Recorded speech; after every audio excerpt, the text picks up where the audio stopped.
A late-night airing of grievances in the Senate, backbenchers taking aim at China's handling of COVID-19. Post-Wuhan coronavirus, Australians do not want business as usual with the communist regime in China. Australia will not be a piece of chewing gum stuck on the sole of China's shoes.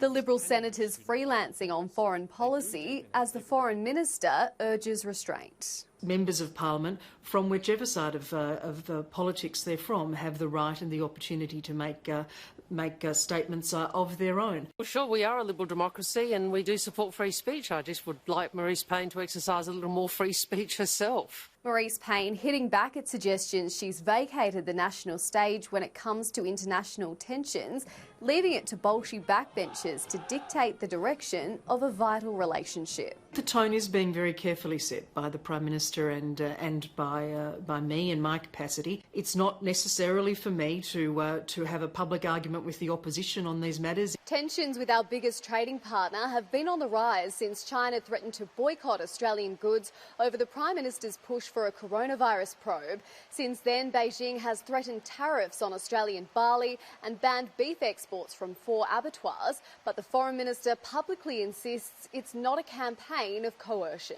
We regard these as separate issues, and indeed China has said the same. China and Australia's meat industry stressing the import suspension relates only to labelling issues. Certainly this is a specific business-to-business issue. But concerned state leaders are worried the dispute will deteriorate. China is an incredibly important trading partner to Queensland.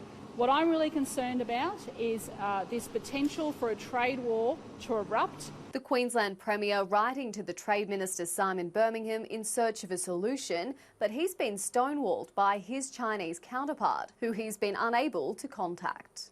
We have not secured said meeting as yet.